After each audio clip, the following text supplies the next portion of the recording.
محمد وعلى آله وصحابه أجمعين. أما بعد فأعوذ بالله من الشيطان الرجيم. بسم الله الرحمن الرحيم.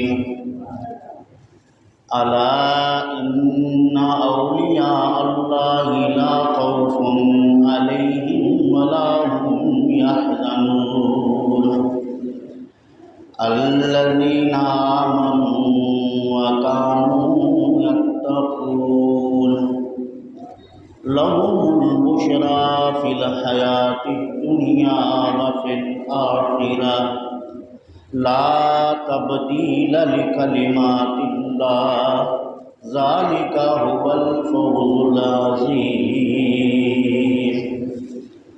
آمنت بالله صدق الله مولانا العظيم. وقال الله تعالى في مقام آخر إن الله وملائكته يصلون على النبي يا أيها الذين آمنوا صلوا عليه وسلموا تسليما. اللهم صل على سيدنا ومولانا محمد وعلى آل سيدنا وأصحاب سيدنا ومولانا محمد وبارك وسلم عليه صلاة وسلاما عليك يا سيدي يا رسول الله وعلى آلك وأصحابك يا سيدي يا خير خلق الله. عرش اعظم مسند رفعت رسول اللہ کی صلی اللہ علیہ وسلم. دیکھنی ہے حشر میں عزت رسول اللہ کی. وہ جہنم میں گیا جو ان سے مستغنی ہوا ہے خلیل اللہ کو حاجت رسول اللہ کی. لا ورب العرش جس کو جو ملا ان سے ملا بڑھتی ہے کونین میں نعمت رسول اللہ کی. تجھ سے اور جنت سے کیا مطلب ہے منکر دور ہو ہم رسول اللہ کی جنت رسول اللہ کی محمد سے وفا تو نے تو ہم تیرے ہیں. یہ جہاں ہے چیز کیا لوح قلم تیرے. یا صاحب الجمال و یا سید البشر من وجهك المنیر لقد نور القمر لا يمكن الثناء كما كان حقه بعد خدا بزرگ توئی قصہ مختصر. حمد و صلاۃ کے بعد واجب الاحترام دوستان عزیز برادران اسلام، اللہ وحدہ لا شریک کے پاک کلام قرآن مجید فرقان حمید میں سے چند آیات تلاوت کیا ہے. اللہ رب العزت کی بارگاہ میں دعا ہے کہ رب ذوالجلال مختصر وقت میں قرآن و سنت کی روشنی میں حق و سچ بیان کرنے کی توفیق نصیب فرمائے. بیان کے بعد طرفین کو عمل کرنے کی توفیق نصیب فرمائے. عزیزان گرامی، گزشتہ چند جمعات سے عظمت اولیاء اللہ کے عنوان سے فقیر کی گفتگو سماعت فرما رہے ہیں. آج بھی اسی عنوان پر لب کشائی کی جسارت کر رہا ہوں. اللہ تعالیٰ حق اور سچ بیان کرنے کی توفیق نصیب فرمائے. بیان کے بعد طرفین کو عمل کرنے کی توفیق نصیب فرمائے. اللہ رب العالمین نے قرآن مجید میں ارشاد فرمایا الا ان اولیاء اللہ لا خوف علیہم ولا هم یحزنون. آگاہ ہو جاؤ، خبردار ہو جاؤ بے شک جو اللہ کے دوست ہیں نہ ان پر کوئی خوف ہے نہ کوئی غم۔ اولیاء اللہ کا لفظ استعمال ہوا ہے، اولیاء جمع ہے ولی کا، ولی کہتے ہیں دوست، ولی کہتے ہیں قریب کو۔ یہاں اللہ رب العالمین کے مقرب بندے جو اللہ سے قریب ہیں، جو اللہ رب العالمین کے دوست ہیں، مراد ہے۔ اب ولی ہے کون؟ قرآن مجید نے یہ بھی بیان فرما دیا، ولی کس کو کہتے ہیں؟ فرمایا الذین آمنوا وکانوا یتقون، وہ لوگ جو ایمان لے آئے اور تقوی اختیار کیا۔ ایمان لانے والے اور تقوی اختیار کرنے والے لوگ اللہ کے ولی ہیں۔ پتہ چلا کہ اسلام کو چھوڑ کر کسی دھرم میں زندگی گزارنے والا ولی نہیں ہو سکتا۔ رسول کریم صلی اللہ علیہ وسلم کی شریعت کو چھوڑ کر اپنے نفسانی خواہشات پر چلنے والا ولی نہیں ہو سکتا۔ ولی کے لیے مومن ہونا شرط ہے، ولی کے لیے متقی ہونا شرط ہے۔ متقی ہو، مومن ہو۔ اب یہ تقوی ہے کیا؟ جو ولایت کی نشانیوں میں سے ایک نشانی ہے اور ولایت کے شرائط میں سے ایک شرط ہے، یہ ہے کیا؟ تقوی کہتے ہیں پرہیز کرنے کو، اجتناب کرنے کو۔ اصطلاح شریعت میں تقوی اس کو کہتے ہیں کہ جس کام کا اللہ نے حکم دیا ہے کبھی اسے ترک نہ کرے،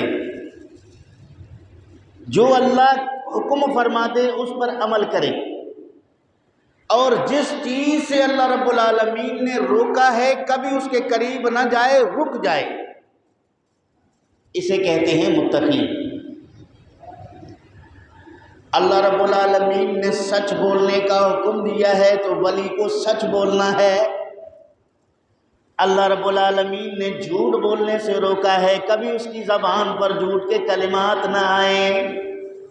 اللہ رب العالمین نے نماز پڑھنے کا حکم دیا ہے، کبھی اس کی نماز قضا نہ ہو جائے۔ اللہ رب العالمین نے جماعت کے ساتھ نماز پڑھنے کا حکم دیا ہے، وہ جماعت کا اہتمام کر کے نمازی بنے۔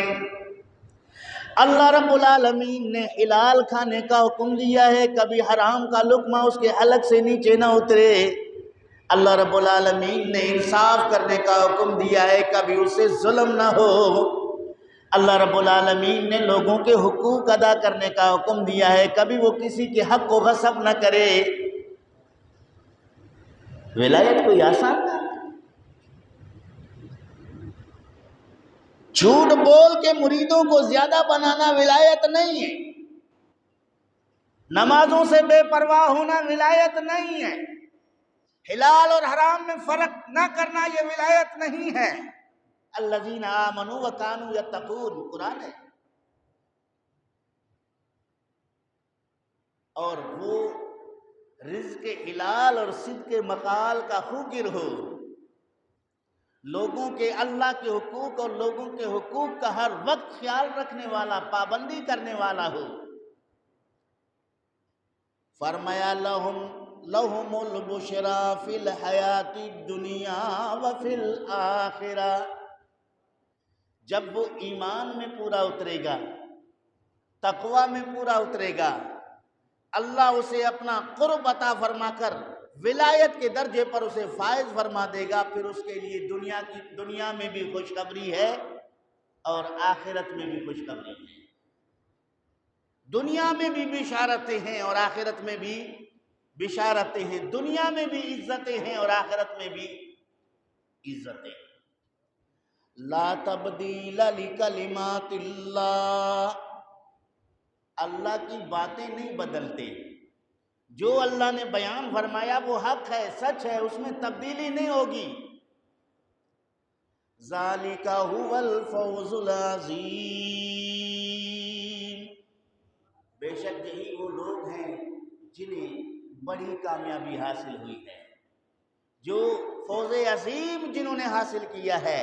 تو یہاں سے مختصراً ولایت کا معنی، مطلب اور مفہوم قرآن کریم کے آیات سے آپ سمجھ چکے ہیں۔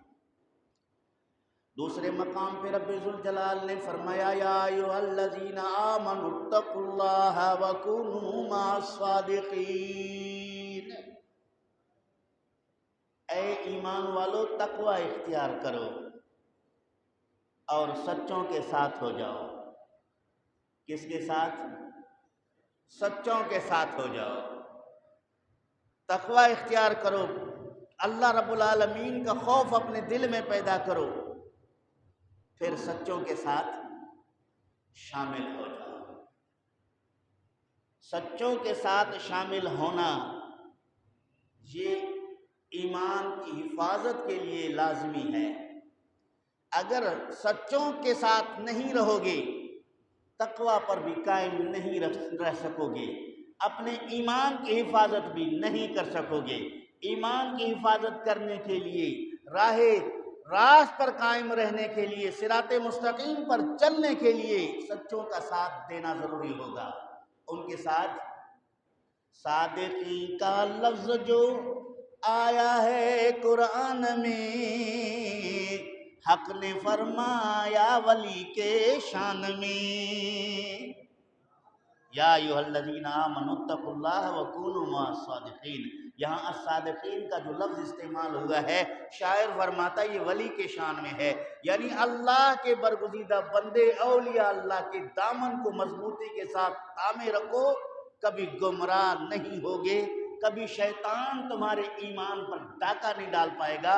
اگر تم نے اللہ والوں کے، اولیاء اللہ کے دامن سے اپنے ہاتھ کو نکال کے ان سے بے پرواہ ہوئے تو پھر گمراہ ہو جاؤ گے، مرزائیت کی سیلاب میں بہہ جاؤ گے، رافضیت کی سیلاب میں بہہ جاؤ گے، نجدیت کے سیلاب میں بہہ جاؤ گے، چکڑالویت کے سیلاب میں بہہ جاؤ گے، پرویزیت کے سیلاب میں بہہ جاؤ گے، معتزلہ کے سیلاب میں بہہ جاؤ گے، ذکریت کے سیلاب میں بہہ جاؤ گے، اس لیے کہ تمہارا ہاتھ اللہ کے برگزیدہ بندے کے دامن میں نہیں ہے۔ جب تم اللہ رب العالمین کے برگزیدہ بندے کے دامن میں مضبوطی کے ساتھ ہاتھ ڈالے رکھو گے، چاہے کتنے فتنے، کتنے سیلاب، فساد پیدا ہو جائیں، تمہارا بال بیکار نہیں کر سکتے۔ سایہ یزداں بود بندہ خدا، مردہ ای عالم و زندہ خدا۔ مولانا روم فرماتے ہیں جو اللہ رب العالمین کے بندے ہیں ان کے سایہ میں رہو، چونکہ ان کا سایہ اللہ رب العالمین کی رحمت کا سایہ ہے، اور یہ دنیا سے لا تعلق ہیں، رب ذوالجلال کی بارگاہ میں ہر وقت زندہ ہیں، یعنی وہاں ان کا تعلق مضبوطی کے ساتھ قائم ہے۔ تو اولیاء اللہ کے ساتھ درس دیتے ہیں۔ آگے فرماتے ہیں مولوی ہرگز نہ شد مولائے روم، مولوی ہرگز نہ شد مولائے روم، تا غلام شمس و تبریزی نہ شد۔ علم تو حاصل کیا، کلام سمجھنے کی صلاحیت تو حاصل ہوئی، تکلم کا مہارت مل گیا، الفاظ چننے کے ہیرے موتیاں ان کے پاس موجود رہے، لیکن مولائے روم نہ بنے جب تک کسی برگزیدہ بندے کے دامن میں ہاتھ ڈال کر ان کا خادم نہ بنے۔ صد کتابوں صد ورق در نار کن، صد کتابوں صد ورق در نار کن، روئے دل را جانب دلدار کن۔ 100 کتابیں پڑھیں، 100 اوراق آپ نے اوراق گردانی کی، ان سب کو سائڈ پہ رکھو، اپنے دل کو اللہ والوں کے ساتھ جوڑ کے رکھو، تاکہ اس دل میں اللہ کا عرفان پیدا ہو جائے، خدا کی معرفت پیدا ہو جائے۔ صرف اللہ والوں سے لا تعلق ہو کر اگر کتابوں سے ہی سب کچھ سمجھنا ہے تو پھر یہ نظام خداوندی کے بھی خلاف ہے۔ اللہ نے ہدایت کے نظام میں 2 چیزیں رکھی ہیں، ایک رجال اللہ دوسری چیز ہے کتاب اللہ، ایک ہے رجال اللہ، اللہ کے بندے، اور دوسری ہدایت کی چیز ہے کتاب، اللہ کی کتابیں۔ رب ذوالجلال نے جتنی کتابیں صحیفے نازل کیے ہیں ان تمام کو لوگوں کو سمجھانے کے لیے اپنے برگزیدہ بندوں کو بھیجا، نبیوں کو بھیجا، رسولوں کو بھیجا، پیغمبروں کو بھیجا۔ اللہ کی کتاب کو پیغمبر کے ذریعے سمجھا اور پیغمبر کے کہنے کے مطابق اس پہ عمل کیا تو وہ ہدایت پا گئے، اور جنہوں نے اگر پیغمبر کا انکار کر کے صرف کتاب کو اپنے لیے ذریعہ ہدایت سمجھا وہ بھی گمراہ ہو گیا، اور صرف پیغمبر کا مدعی اطاعت بنا اور کتاب اللہ کو پس پشت ڈالا وہ بھی گمراہ بنا۔ ہدایت کے دو طریقے ہیں، یعنی پہلے علم حاصل کرو، علم حاصل کرنے کے بعد پھر اپنے دل میں اللہ رب العالمین کی معرفت پیدا کرنے کے لیے کسی برگزیدہ بندے ولی کامل کی صحبت اختیار کرو۔ بات سمجھ میں آ گئی؟ تو یہ اللہ کے برگزیدہ بندے اولیاء کاملین اور صالحین جو انبیاء کے بعد اس دنیا میں ہدایت کے ستارے چمکتے ہوئے نور ہیں، اگر ان سے بے پرواہ ہو جاؤ گے ہدایت تمہارے ہاتھوں سے نکل جائے گی۔ اس لیے ہدایت پر قائم رہنے کے لیے تمہیں ان کی غلامی کرنا ضروری ہے۔ تاریخ گواہ ہے، جتنے فتنے آئے اور صرف محفوظ وہی رہے جو صالحین کے ساتھ رہے، اولیاء کاملین اور صالحین کی صحبت میں رہے وہی بچے، باقی سب کے سب گمراہ ہو گئے۔ اور جس وقت دجال آئے گا تب بھی وہی لوگ محفوظ ہوں گے جو اللہ رب العالمین کے برگزیدہ بندے اولیاء کاملین اور صالحین کے دامن میں ان کا ہاتھ مضبوط ہوگا۔ علم والے، کتابوں والے، بڑے بحث و مباحثہ کرنے والے ان کے کرشمے دیکھ کر ان کے گیت گانے لگ جائیں گے، اور بچے گا وہی جو اولیاء اللہ کی غلامی اور صحبت اختیار کر چکا ہے۔ تو حضرت شیخ عبد القادر جیلانی رضی اللہ تعالیٰ آپ کو محی الدین بھی کہتے ہیں۔ کیا کہتے ہیں؟ اونچی آواز میں کہہ دو، کیا کہتے ہیں؟ محی الدین۔ بحجت الاسرار کے صاحب علامہ شطنوفی رحمۃ اللہ تعالیٰ علیہ لکھتے ہیں، حضرت غوث اعظم رضی اللہ تعالیٰ عنہ بغداد شریف کی طرف آ رہے تھے، راستے میں آپ کو ایک کمزور نحیف البدن انتہائی عاجز اور علیل شخص ملے، جنہوں نے آپ کا نام نامی اسم گرامی لے کر آپ کو پکارا۔ آپ اس کی طرف متوجہ ہوئے، اس نے کہا کہ حضور آپ میرا ہاتھ پکڑیے، یعنی مجھے اٹھائیے۔ حضرت شیخ عبد القادر جیلانی رضی اللہ تعالیٰ عنہ فرماتے ہیں میں نے اس کی طرف ہاتھ بڑھایا، اس کا ہاتھ جب میرے ہاتھ میں آیا تو اس کے چہرے کی رنگت میں تبدیلی آنے لگی، کمزوری جو ہے، نکاہت جو ہے، یہ قوت اور تقویت میں دکھائی دینے لگی، اور میں تعجب میں پڑ گیا۔ اس نے کہا عبد القادر آپ محی الدین ہیں، آپ گھبرائیے نہیں، میں نبی کریم صلی اللہ علیہ وسلم کی دین ہوں، اسلام ہوں۔ آج لوگوں نے مجھ سے لا تعلقی کر کے مجھے چھوڑ دیا ہے، گویا کہ میں قریب المرگ ہو چکا ہوں، فنا ہونے کے قریب ہوں، اور اللہ رب العالمین نے آپ کے بدولت مجھے دوبارہ زندگی عطا کی ہے، دوبارہ مجھے تقویت عطا کی ہے۔ دین احمد شد مسافر ہیچ اورا یار نیست،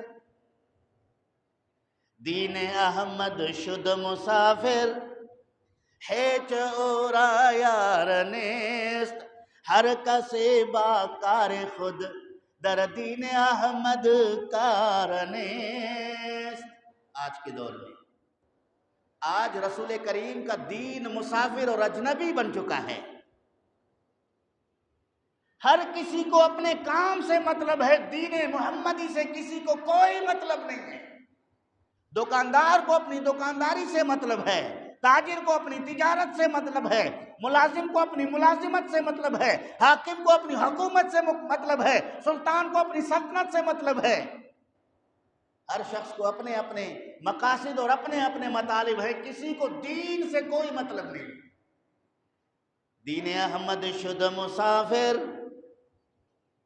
ہے چورا یار نیست، ہر کسی باکار خود در دین احمد کار نیست۔ مسجدوں کو دیکھیں آپ، نمازوں کے اوقات میں اذان کے بعد مسلمانوں کی حالت اور کیفیت کو آپ دیکھیں۔ دین سے مطلب ہوتا تو دین کو اولیت کا درجہ دیتے، دین کو ہم نے ثانوی درجہ دے دیا ہے۔ پہلے ہم اپنے کام سے فارغ ہوں گے پھر نماز پڑھیں گے، پہلے ہم اپنے کام سے فارغ ہوں گے پھر ہم حج کریں گے، پہلے ہم اپنی ضروریات سے فارغ ہوں گے پھر ہم صدقہ دیں گے۔ تو یہ پھر والے درجے پر بھی چند مسلمان ہیں، یہ بھی اللہ رب العالمین کی غنیمت ہے۔ دین احمد شد مسافر ہے چورا یار نیست، ہر کسی باکار خود در دین احمد کار نیست۔ حضرت شیخ عبدالقادر جیلانی سے عرض کرتا ہے حضور میں دین ہوں، قریب المرگ ہو چکا تھا، آپ نے مجھے ہاتھ پکڑ کے اٹھا کے کھڑا کر دیا ہے، اللہ نے مجھے قوت دی ہے، دوبارہ آپ کی تبلیغ سے، آپ کی فیض سے، آپ کی تعلیم سے لوگ میرے اوپر عمل کریں گے، جو احکامات میرے ہیں ان کو قبول کریں گے، اس وجہ سے میرا نام دنیا میں چمکتا رہے گا۔ حضرت شیخ عبدالقادر جیلانی رضی اللہ تعالیٰ عنہ فرماتے ہیں میں ان کی بات سن کر اس کو وہاں چھوڑ کے آگے چلا، بغداد شریف کی جامع مسجد میں پہنچا۔ جیسے ہی میں مسجد میں داخل ہو گیا، ایک شخص آگے بڑھ کر میرے جوتے اٹھانے کی کوشش کی، میرے ہاتھ پکڑ کے بوسہ دینے لگا، اور بوسہ دینے کے ساتھ ساتھ مجھے یا محی الدین کہہ کر مجھ سے بات کرنے لگا۔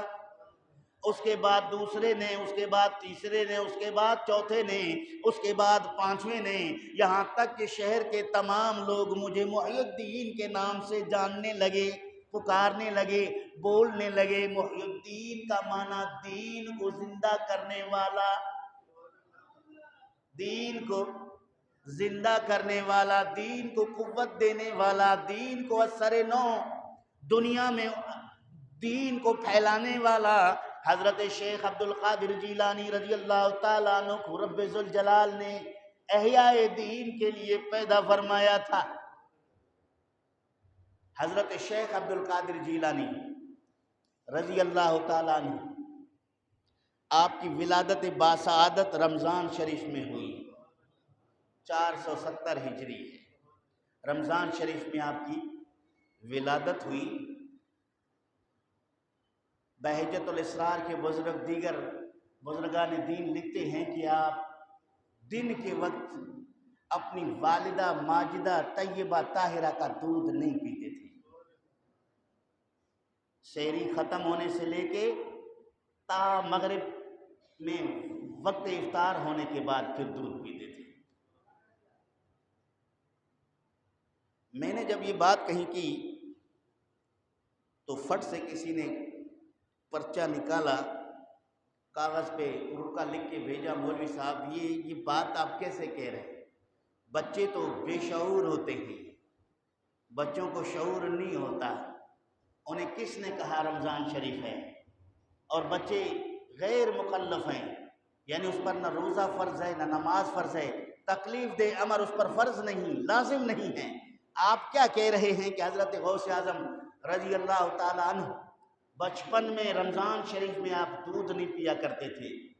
میں نے کہا آپ کے دودھ نہ پینے کی اتنی شہرت تھی، اگر چاند دیکھنے اور نہ دیکھنے پر لوگوں میں اختلاف ہوتا تو تصدیق کے لیے حضرت موسیٰ جنگی دوست کے گھر آتے کہ آپ کے بچے نے دودھ پیا ہے کہ نہیں پیا۔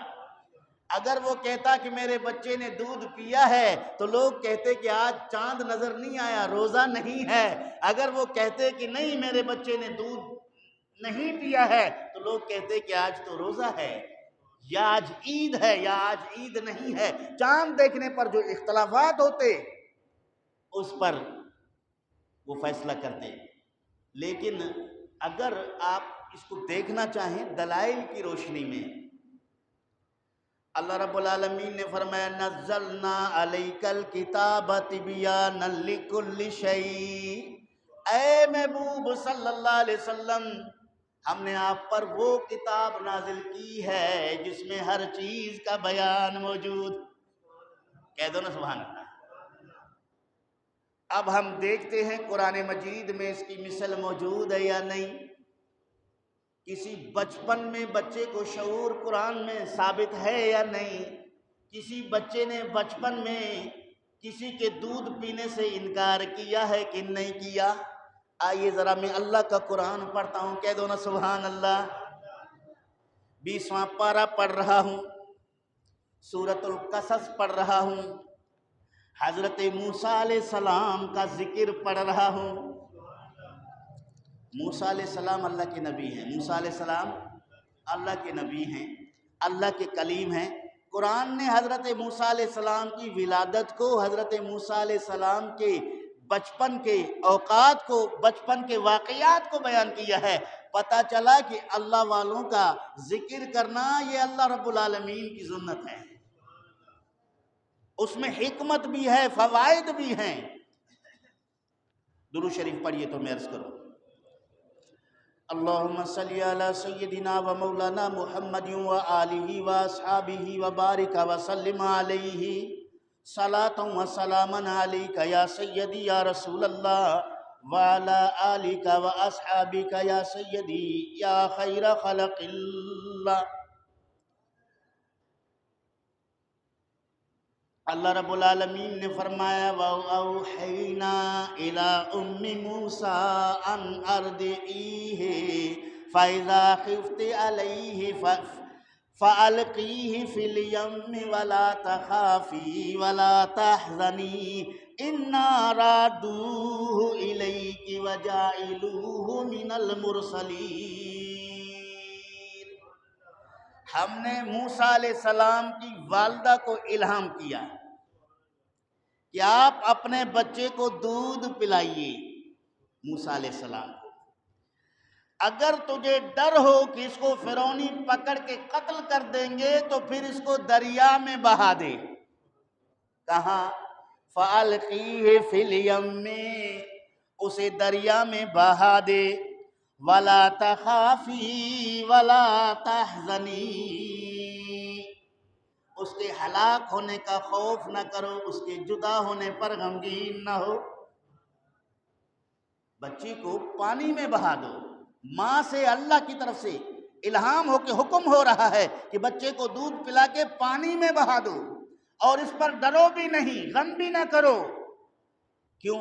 فرمایا اِنَّا رَادُوهُ إِلَيْكَ، اے موسیٰ کی امی جان، ہم آپ سے وعدہ کرتے ہیں کہ ہم آپ کا بچہ آپ کو لوٹا دیں گے.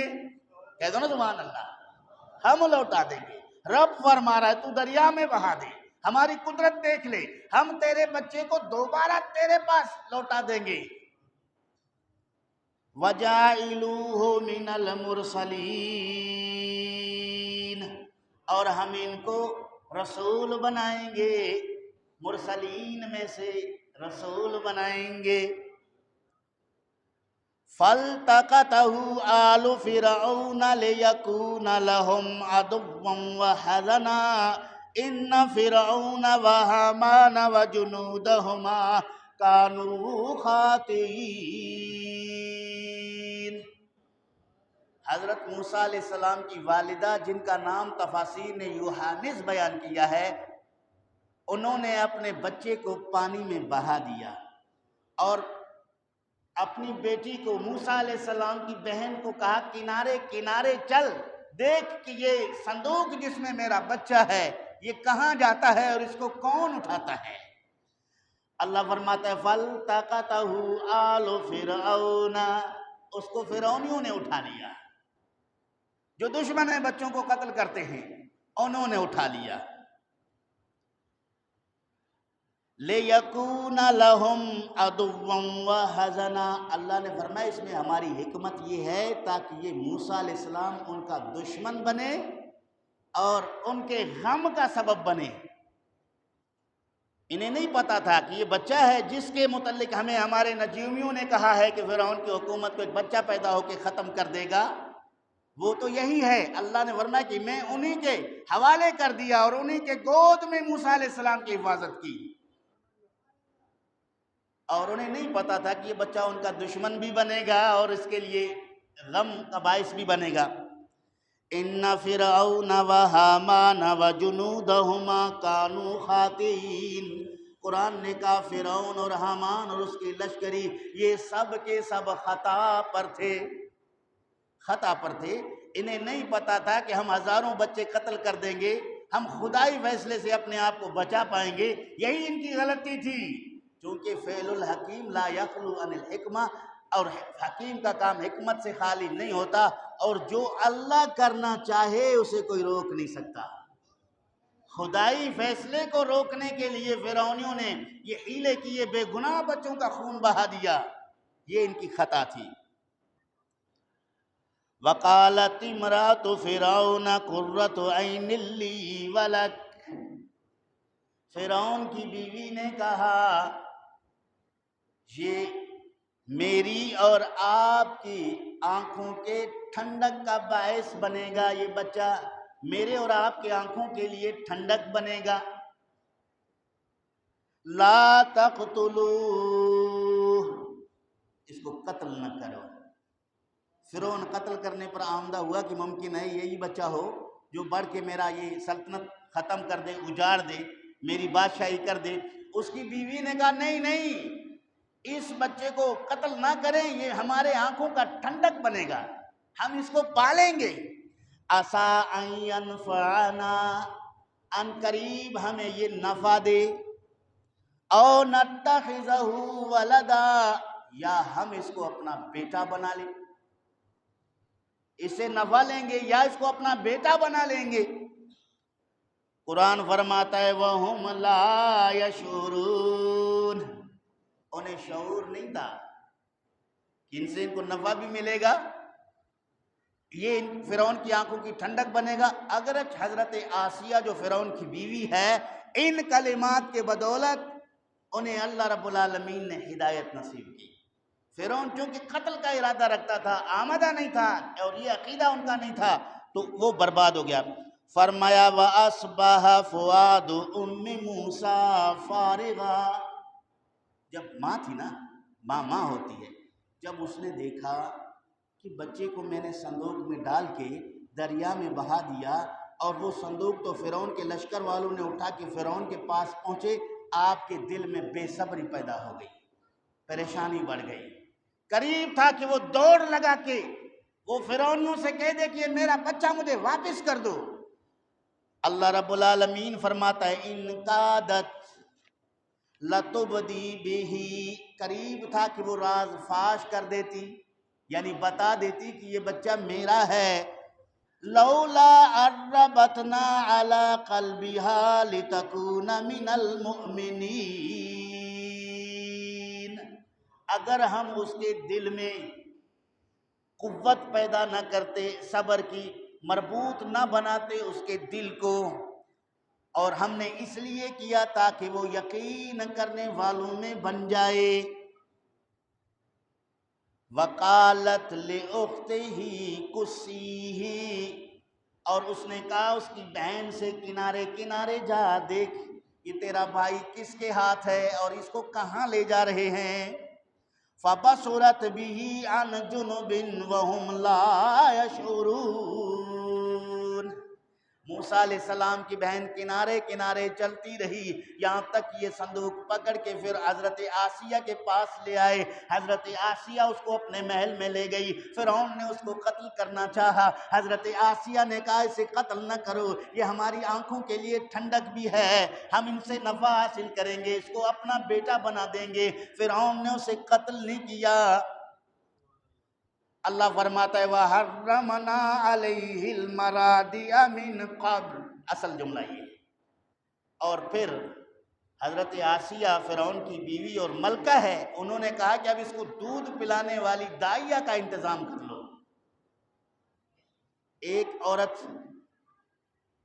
بلائی گئی، وہ جیسے ہی آتی ہے حضرت موسیٰ علیہ السلام کو دودھ پلانے کی کوشش کرتی ہے، موسیٰ علیہ السلام گھما دیتے ہیں، وہ اعتراض کرنے والے غوث اعظم نے رمضان شریف میں اپنی ماں کا دودھ نہیں پیا، شعور نہ تھا۔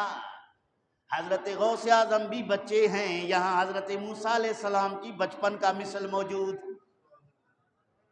چونکہ معجزہ عکس ہوتا ہے، کرامت عکس ہوتا ہے معجزے کا، جو معجزے میں ثابت وہ کرامت میں ثابت، جو بات معجزہ کے لیے جائز وہ کرامت کے لیے جائز، یہ اصول ہے۔ تو حضرت موسیٰ علیہ السلام نے دودھ نہیں پیا، یہاں تک کہ کئی عورتیں آئیں، کسی کا بھی آپ نے دودھ نہیں پیا۔ حضرت موسیٰ علیہ السلام کی بہن ساتھ میں کھڑی تھی، ملکہ آسیہ سے کہنے لگی اگر آپ کی اجازت ہو میں ایک ایسی داعیہ بلا لوں جو صاف ستھری رہتی ہے، یہ بچہ بڑا نظیف الجسم ہے، نظیف الطبیعت ہے، ممکن ہے کہ اس داعیہ کا یہ دودھ پینا قبول کر لے۔ وہ گئی اپنی والدہ کو لے کر آئی۔ حضرت موسیٰ علیہ السلام نے جب اپنی والدہ کو دیکھا، ان کی والدہ نے اسے اپنے گود میں لیا، دودھ پلانے کی کوشش کی، موسیٰ علیہ السلام نے خوشی خوشی دودھ پینے لگا، خوشی خوشی دودھ پینے لگا۔ فرعون نے وہاں فیصلہ کر دیا کہ اب اس بچے کو 2 سال تک دودھ پلاؤ اپنے گھر لے جا کر، چونکہ اللہ نے کہا تھا ہم واپس لوٹا دیں گے۔ اصل بات تو یہی ہے نا، اِنَّا رَادُوهُ إِلَيْكِ، ہم اس تیرے بچے کو تجھے واپس دلا دیں گے۔ فرعون نے کہا اس بچے کو اپنے گھر لے جاؤ، 2 سال تک اس کو دودھ پلاؤ اور روزانہ اس کا معاوضہ ہم سے لے لو۔ اس زمانے میں جو سکہ رائج الوقت تھا وہ متعین ہوا، یہاں موسیٰ علیہ السلام کی والدہ کو اس کا بچہ بھی ملا، ساتھ میں اللہ رب العالمین کی طرف سے انعام بھی ملا، جو فرعون کے ذریعے ان کو ملتا رہا۔ 2 سال تک انہوں نے دودھ پلایا۔ یہاں سے یہ مسئلہ میں نے ثابت کر دیا کہ کرامت میں شعور کی بات کریں، معجزے میں شعور کی بات کریں۔ حضرت موسیٰ علیہ السلام کو بھی پتہ ہے یہ دودھ پلانے والی داعیہ میری والدہ نہیں ہے، اس کے دودھ کو اللہ نے مجھ پہ حرام کیا ہے۔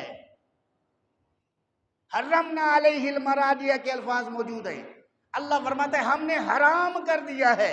یہاں بچہ غیر مکلف ہے، یہاں موسیٰ علیہ السلام غیر مکلف بالغ نہیں ہیں، لیکن اللہ نے اس کے لیے کہا کہ ہم نے باقی دائیوں کا دودھ اپنے نبی موسیٰ علیہ السلام پہ حرام کر دیا ہے تاکہ وہ کسی کا دودھ نہ پیے۔ ہمارا وعدہ چونکہ اس کی ماں کے ساتھ ہے کہ ہم وہ لوٹا دیں گے، تو اس لیے انہوں نے دودھ نہیں پیا۔ ایک مسئلہ۔ دوسرا مسئلہ یہ ہے کہ ہم لوگ کہتے ہیں کہ اللہ رب العالمین کے برگزیدہ بندوں سے فیوز و برکات بھی ملتے ہیں، وہ مسائل کو بھی حل کرتے ہیں، اور مشکل وقت میں ان کو پکارنا بھی جائز ہے، مشکل وقت میں اس کو پکارنا بھی جائز ہے۔ اب سنیے، یہ میرے ہاتھ میں کتاب موجود ہے حسن حسین، یہ ترجمہ کیا ہے مولوی عاشق الہی بلند شہری نے، دیوبندی مسلک سے ان کا تعلق ہے۔ اب ذرا اس کو سنیے، پھر اس کے بعد اہل سنت کا ترجمہ بھی آپ کو سنا دوں گا، پھر اس نے جو مسئلہ عرض کیا ہے اس کو بھی سن لیجئے، پھر اہل سنت کے محقق مترجم نے مسئلہ عرض کیا ہے اس کو بھی سن لیجئے، سمجھیے کہ حق بیان کس طرف ہو رہا ہے۔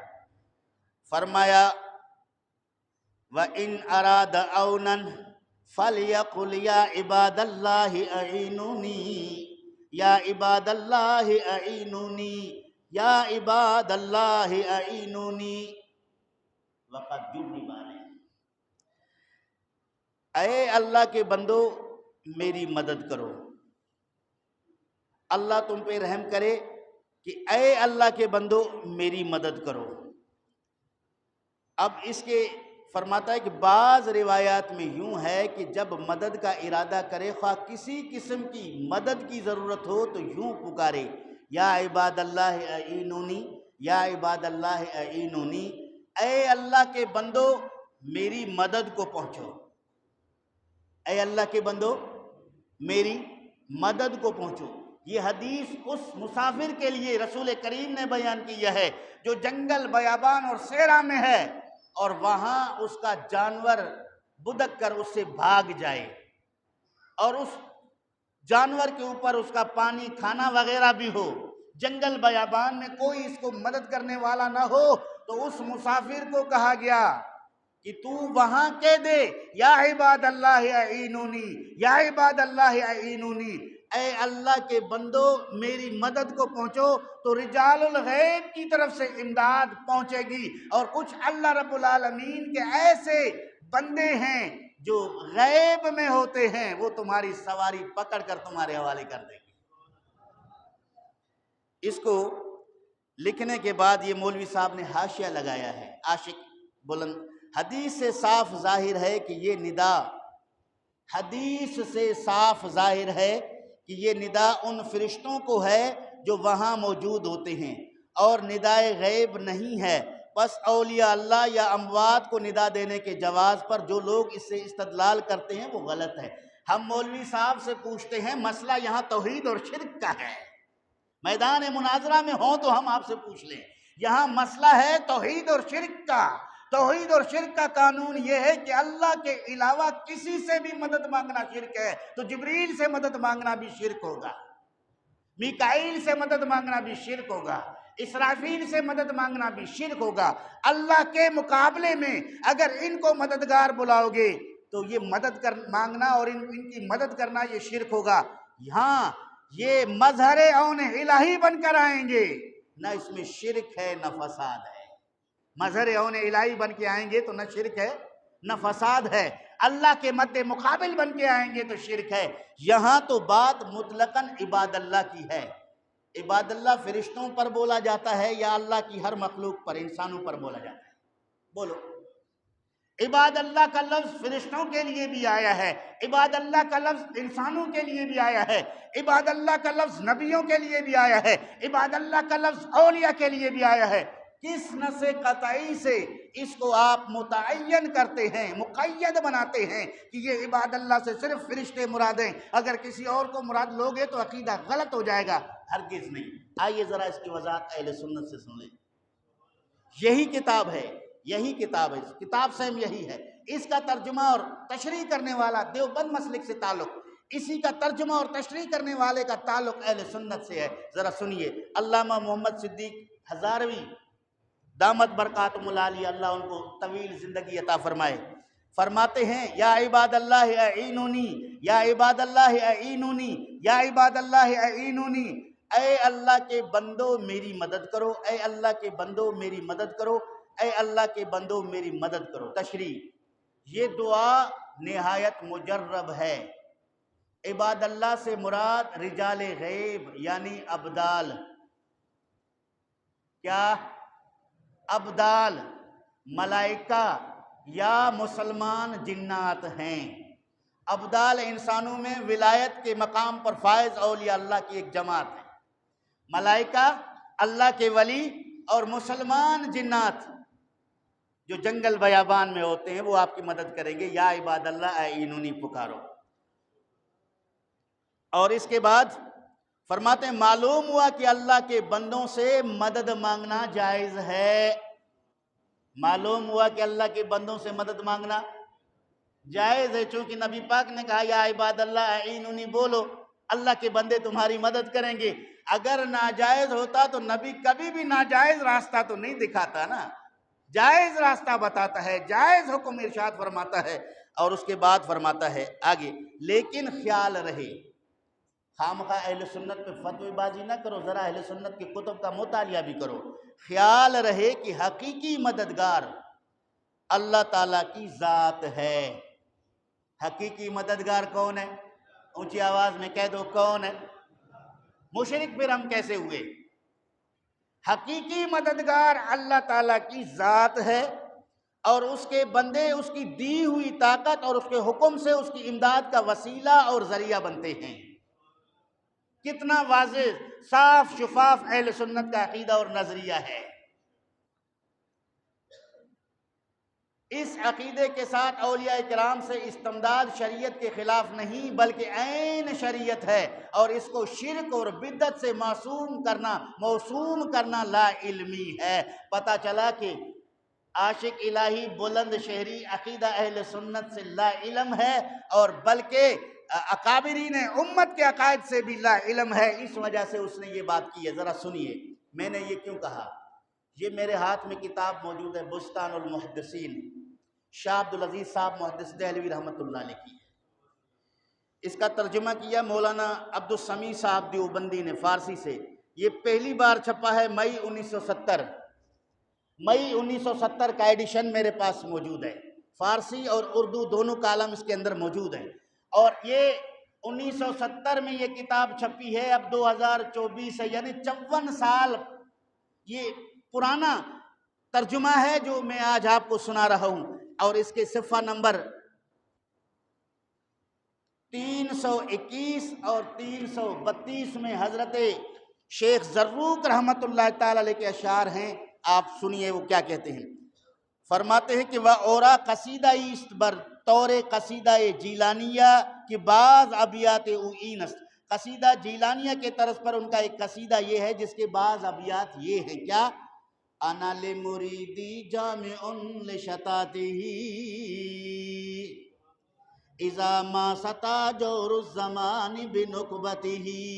میں اپنے مرید کی پریشان حالی کو تسلی دینے والا ہوں جب زمانہ نکبت ادبار سے اس پر حملہ آور ہو۔ وَإِن كُنْتَ فِي ضِيقٍ وَكَرْبٍ وَوَحْشَةٍ فَنَادِي بِيَا زَرُّوقُ آتِ بِسُرَاتِي۔ اگر تو کسی تنگی، بے چینی اور وحشت میں ہو تو یا زروق کہہ کر پکارو، فوراً موجود ہوں گا، فوراً موجود ہوں گا۔ یہ آخری بات ذرا سن لے، ٹائم یہ میرے ہاتھ میں موجود ہے، حکایت اولیاء، ارواح ثلاثہ المعروف بحکایت اولیاء۔ اس کے اندر ایک عجیب واقعہ ہے، ذرا سنیے۔ حکایت نمبر ہے 365، اس کا صفحہ نمبر ہے 225۔ اس کا رائٹر ہے مولانا اشرف علی صاحب تھانوی۔ اکابر علماء دیوبند کے تذکرہ میں یہ کتاب لکھی گئی، ان کی کرامات بیان کیے گئے۔ فرمایا کہ مولوی معین الدین صاحب حضرت مولانا محمد یعقوب صاحب کے سب سے بڑے صاحبزادے تھے۔ وہ حضرت مولانا کی کرامت جو بعد وفات واقع ہوئی بیان فرماتے تھے۔ مولانا یعقوب ان کے مولوی ہیں، ان کے کرامت ان کا بیٹا بیان کر رہا ہے، ذرا سنیے۔ بیان فرماتے ہیں کہ ایک مرتبہ ہمارے نانوتا میں جاڑا بخار کی بہت کثرت ہوئی۔ جاڑا بخار، ایک دن بخار اور دوسرے دن چھٹی، پھر تیسرے دن بخار، جاڑا بخار جس کو کہتے ہیں۔ کہہ رہا کہ یہ بخار جو ہے ان کی کثرت ہوئی، سو جو شخص مولانا کی قبر سے مٹی لے جا کر باندھ لیتا اسے آرام ہو جاتا۔ اب قبروں کو چاٹنے والے کون ہیں؟ اہل سنت پر تبرہ بازی کرنے والے مولویوں۔ پڑھو ذرا اپنی کتابیں۔ میں نے گزشتہ جمعہ پہ کہا تھا میں ان کی جامع تلاشی لوں تو ان کے جیبوں سے ایسے عقیدے نکال کے دکھاؤں جو اصول کے مطابق ان کے ہاں شرک ہے۔ یہ کہہ رہا ہے۔ اچھا پھر سنیے آگے، بس اس کثرت سے مٹی لے گئے، جب ہی قبر پر مٹی ڈلواؤں تبھی ختم، کئی مرتبہ ڈال چکا، پریشان ہو کر ایک دفعہ میں نے مولانا کی قبر پر جا کر کہا، بیٹا ناراض ہو گیا، ابا میں مٹی ڈال ڈال کے تھک گیا ہوں، لوگ آپ کے عقیدت مند مرید اٹھا کے جا رہے ہیں، اب کی بار میں مٹی نہیں ڈالوں گا، بے شک کھڈا نظر آئے، اب میں نہیں کروں گا، تھک گیا ہوں۔ کیا کہا؟ مولانا کی قبر پر جا کر کہا۔ یہ صاحبزادہ بہت تیز مزاج تھے، یہ الفاظ مولانا تھانوی کے ہیں کہ آپ کی تو کرامت ہوئی، ہماری مصیبت ہو گئی۔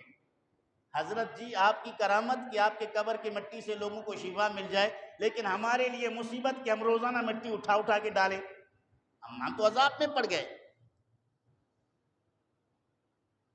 یاد رکھو، دھمکی کے الفاظ ہیں، بیٹا باپ کو قبر پہ کھڑے ہو کے کہہ رہا یاد رکھو کہ اگر اب کے کوئی اچھا ہوا تو ہم مٹی نہ ڈالیں گے، ایسے ہی پڑے رہیو، لوگ جوتا پہنے تمہارے اوپر ایسے ہی چلیں گے۔ بس اسی دن سے پھر کسی کو آرام نہ ہوا، جیسے شہرت آرام کی ہوئی تھی ویسے ہی یہ شہرت ہو گئی، اب آرام نہیں ہوتا، پھر لوگوں نے مٹی لے جانا بند کر دیا۔ مولانا اشرف علی تھانوی کے اس عبارت سے یہ نقطہ ثابت ہو گیا کہ تمہارے مولوی کی یہ کرامت ہے، جب چاہے اپنے قبر کی مٹی کو شفا بنا دے، جب چاہے تو شفا واپس لے لے۔ جب تمہارے اندر تصرف یہ ہے، اس کو تم مانتے ہو، پھر پیران پیر پر تمہیں موت کیوں ہے؟ وہ بھی مان لو۔ یہ کتاب، اس کتاب کا حوالہ غلط ثابت کرنے والا 5000 روپیہ نقد انعام لے لے، نماز کے بعد لے لے۔ میں غریب آدمی ہوں، زیادہ نہیں دے سکتا، 5000 کی مجھے طاقت ہے، میں دے سکتا ہوں آپ کو۔ آپ عبارت غلط ثابت کرو، یہ جو میں نے ابھی سنایا اراوائے ثلاثہ سے، یہ کتاب آپ کی نہ ہو، لکھنے والا مولوی اشرف علی تھانوی نہ ہو، اس کتاب کے اندر یہ عبارت موجود نہ ہو، بے شک میرے پاس جو کتاب ہے اس کو نہیں، آپ اپنی لائبریری سے لے کر آؤ، اگر نہیں تو دارالارشاد سے خرید کر کے لاؤ، قیمت بھی دے دوں گا کتاب کی، 5000 روپے انعام بھی دے دوں گا۔